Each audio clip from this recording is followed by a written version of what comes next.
अगर हम अपने आसपास देखें तो पेड़ पौधे हमारी जिंदगी का एक बहुत आम हिस्सा लगते हैं। हाँ। एक पार्क में चलते हुए या किसी बालकनी में रखे गमलों को देखते हुए हमें सिर्फ हरियाली नजर आती है। हाँ, पर इस शांत हरा भरा दिखने वाले आवरण के ठीक नीचे एक बहुत ही कॉम्प्लेक्स मतलब हाईली इंजीनियर्ड और फैसिनेटिंग स्ट्रक्चरल ऑर्गेनाइजेशन छुपा होता है। बिल्कुल। और इस डीप डाइव का मुख्य उद्देश्य यही है कि हम मॉर्फोलॉजी ऑफ फ्लावरिंग प्लांट्स की उस गहरी दुनिया में उतरें।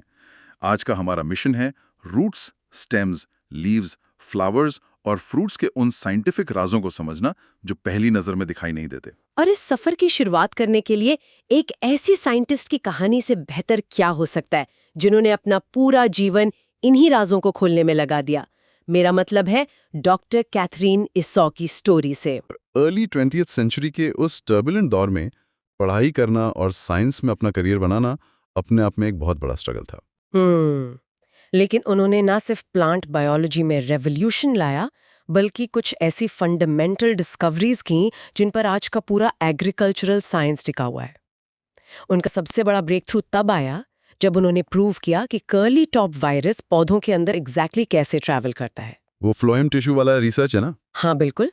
उन्होंने बताया कि ये वायरस प्लांट के फ्लोएम टिश्यू का इस्तेमाल करके फैलता है। ये वही फ्लोएम है जिसका प्राइमरी काम पौधे के अलग अलग हिस्सों तक खाना यानी फूड कंडक्ट करना होता है। एक तरह से वायरस ने प्लांट के ही फूड सप्लाई नेटवर्क को हाईजैक कर लिया था, जो उन्होंने ढूंढ निकाला।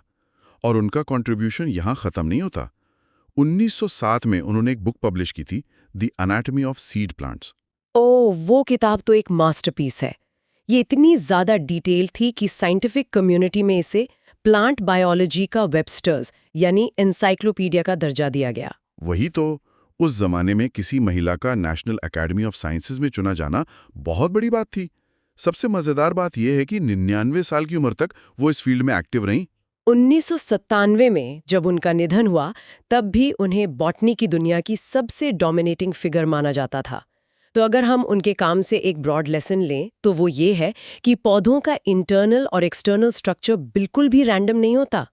हर एक सेल और टिश्यू एक स्पेसिफिक सर्वाइवल फंक्शन परफॉर्म कर रहा है। और इस स्ट्रक्चरल फाउंडेशन को समझने के लिए हमें बिल्कुल बेस से यानी ग्राउंड लेवल के नीचे से शुरुआत करनी होगी, मतलब द रूट से। बिल्कुल। ज्यादातर जो डाइकोटिलेडोनस प्लांट्स होते हैं उनमें रूट का डेवलपमेंट सीड के अंदर मौजूद रेडिकल के डायरेक्ट एलोंगेशन से होता है। ये रेडिकल सीधा सॉइल के अंदर ग्रो करता है और प्राइमरी रूट बनाता है। लेकिन मिट्टी के अंदर झांक कर देखें तो सारी रूट्स एक जैसी नहीं दिखती हैं। बेसिकली 3 मुख्य रूट सिस्टम्स होते हैं जो प्लांट्स अपने एनवायरनमेंट के हिसाब से अडॉप्ट करते हैं। हाँ, जिसमें पहला है टैप रूट सिस्टम। अगर हम मस्टर्ड प्लांट यानी सरसों के पौधे को देखें तो उसमें एक मोटी मेन प्राइमरी रूट होती है जो सीधी मिट्टी में गहराई तक जाती है और फिर उसमें से छोटी छोटी लैटरल ब्रांचेस निकलती हैं। ये डीप एंकरेज के लिए परफेक्ट है। दूसरा है फाइब्रस रूट सिस्टम, जैसा कि वीट या गेहूं के पौधे में देखा जाता है।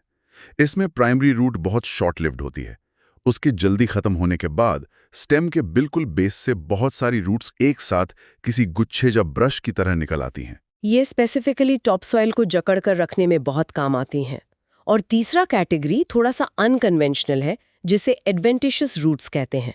जनरली हम सोचते हैं कि रूट हमेशा रेडिकल से ही निकलेगी, पर बनियान ट्री यानी बरगद का पेड़, ग्रास या मॉन्स्टेरा जैसे प्लांट्स में रूट्स प्लांट की किसी भी दूसरे पार्ट से निकल आती हैं। बरगद के पेड़ की टहनियों से लटकती हुई रूट्स इसका सबसे विजुअल और क्लासिक एग्जाम्पल हैं, जो बड़े पेड़ को एक्स्ट्रा सपोर्ट देती हैं।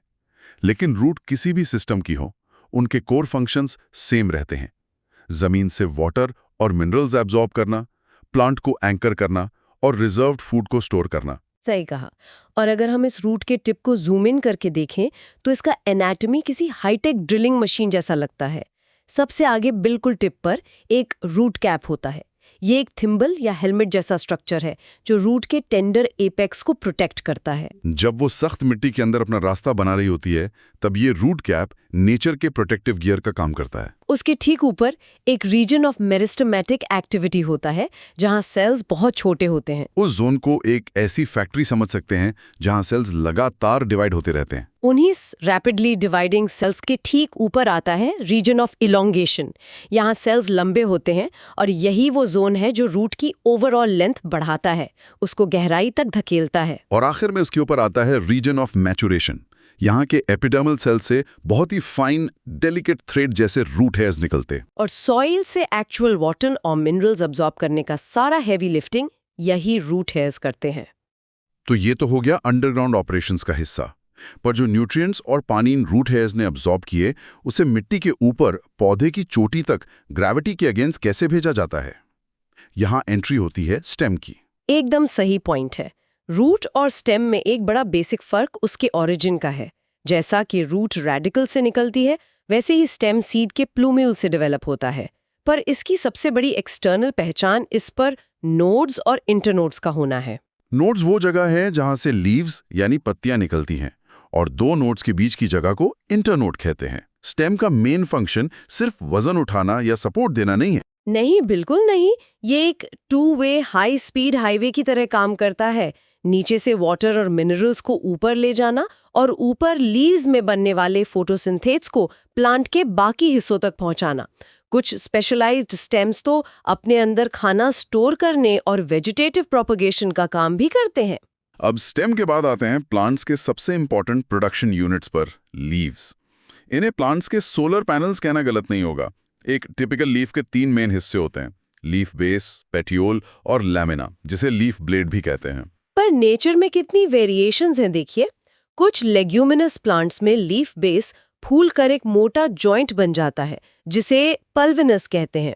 और कभी-कभी बेस के पास छोटी पत्ती जैसी आउटग्रोथ्स होती हैं, जिन्हें स्टिप्यूल्स कहते हैं। और अगर हम इस लैमिना को करीब से देखें तो उसके अंदर वेन्स का पूरा एक नेटवर्क बिछा होता है, जिसे वेनेशन कहते हैं। ये प्लांट टैक्सोनॉमी में एक बहुत बड़ा क्लू होता है। डाइकोटिलेडन्स की लीव्स में ये वेन्स एक आड़ी तिरछी जाली जैसा पैटर्न बनाती हैं, जिसे रेटिकुलेट वेनेशन कहते हैं। वही मोनोकोटिलेडन्स में ये वेन्स एक दूसरे के बिल्कुल सीधी और पैरेलल चलती हैं, जिसे पैरेलल वेनेशन कहते हैं। ये वेन सिर्फ डिजाइन नहीं है, ये लीफ प्लेट को स्ट्रक्चरल रिजिडिटी देती हैं और ट्रांसपोर्ट चैनल्स का काम करती हैं। इस डिजाइन और शेप के आधार पर लीव्स सिंपल और कंपाउंड होती हैं। जब लीफ का लैमिना पूरा एक कंटिन्यूअस सरफेस हो तो वो सिंपल लीफ है, पर अगर वो इंसिजन्स गहरे होकर मिडरिप तक पहुंच जाएं और पत्ती को लीफलेट्स में बांट दें तो वो कंपाउंड लीफ बन जाती है। जैसे नीम का पेड़, उसमें पिन्नेटली कंपाउंड लीव्स होती हैं। एक सेंट्रल कॉमन एक्सिस होती है जिसे रैचेस कहते हैं, जो बेसिकली मिडरिप को ही रिप्रेजेंट करती है, और लीफलेट्स उसके दोनों तरफ लगे होते हैं। और दूसरा रूप है पाल्मेटली कंपाउंड लीव्स, जैसे सिल्क कॉटन ट्री।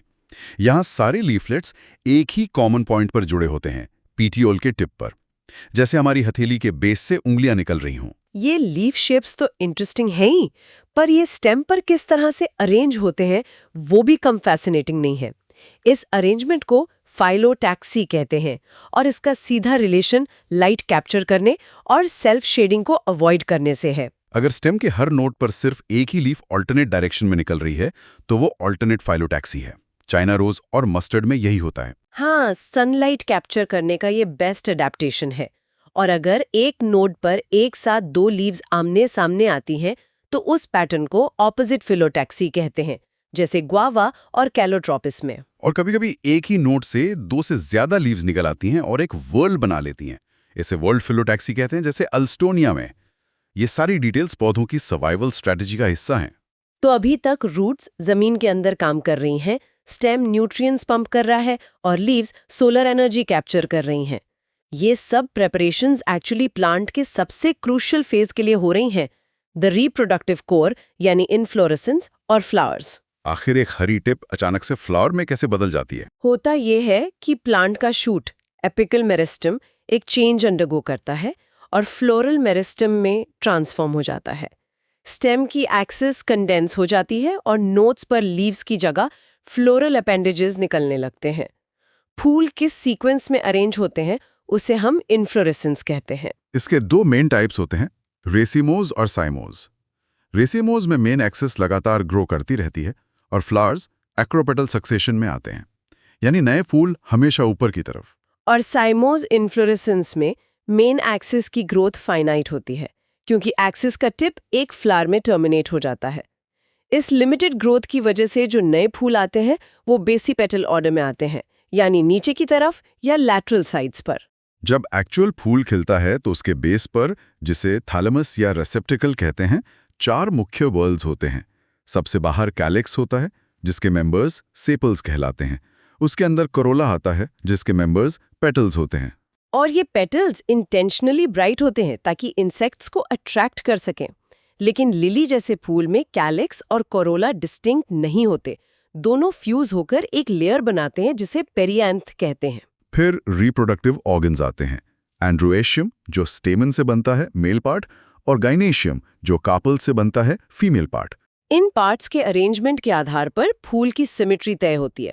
अगर फूल रेडियल प्लेन से 2 इक्वल हाफ्स में कट हो सके तो वो एक्टिनोमॉर्फिक है, जैसे मस्टर्ड।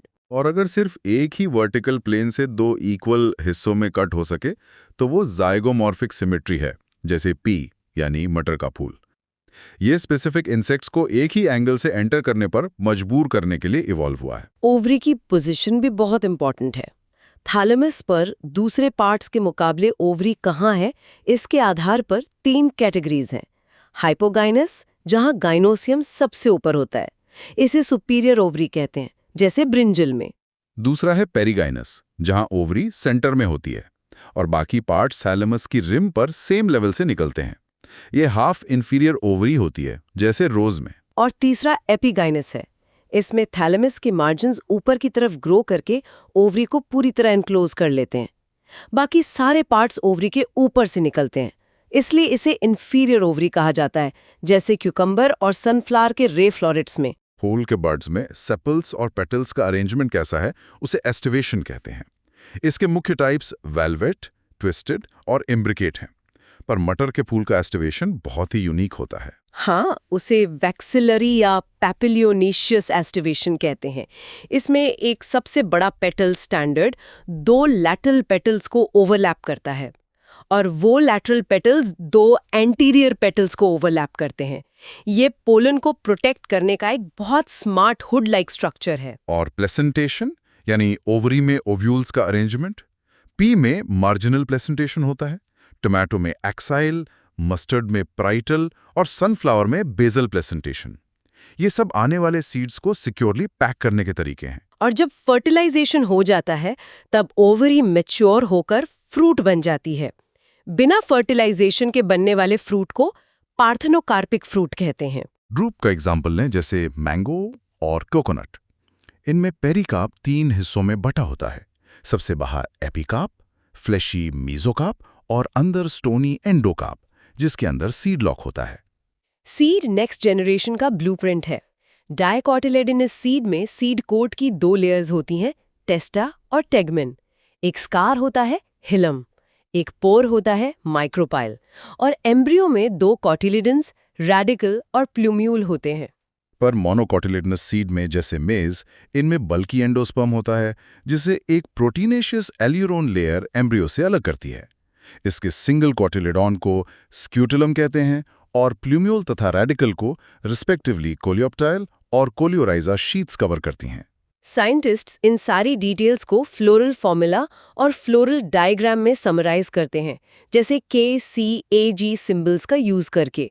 सोलानेशी फैमिली, जिसे पोटैटो फैमिली कहते हैं, इसका एक क्लासिक एग्जाम्पल है। और इस फैमिली की इकोनॉमिक इंपॉर्टेंस बहुत ज्यादा है। फूड में टोमेटो, ब्रिंजल, पोटैटो, स्पाइसेस में चिली, मेडिसिन में बेलाडोना और अश्वगंधा, यहाँ तक कि फ्यूमिगेटरी प्लांट्स जैसे टोबैको भी इसी का हिस्सा है। सही में, एक ही रूट आर्किटेक्चर पर एवोल्यूशन ने उन्हें कितने अलग-अलग केमिकल फैक्ट्रीज में बदल दिया है। ये डिटेल्स मिलकर ही इन प्लांट्स को इस प्लैनेट पर सक्सेसफुल बनाती हैं। तो इस चर्चा को समराइज करते हुए हम यही कह सकते हैं कि अगली बार जब हम किसी पार्क में जाएं तो पेड़ पौधों को सिर्फ हरियाली ना समझें। हर एक लीफ का विनेशन, फूल का एस्टिवेशन, ये सब एक बहुत ही सोफिस्टिकेटेड सर्वाइवल सिस्टम का हिस्सा है। और ये कॉम्प्लेक्स मॉर्फोलॉजी लाखों सालों के ठंडे, गर्म और बदलते मौसम का नतीजा है।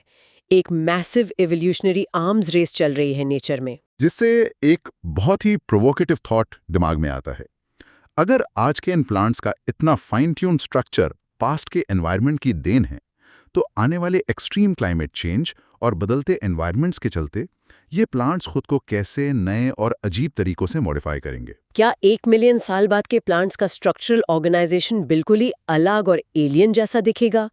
ये मिस्ट्री वाकई दिमाग को हिला देने वाली है। बिल्कुल। इस गहरे विचार के साथ आज की इस चर्चा को यहीं विराम देते हैं। नेचर के इन डिजाइन सीक्रेट्स को ऑब्जर्व करते रहिए। जल्दी ही किसी और इंटरेस्टिंग डीप डाइव में मिलेंगे।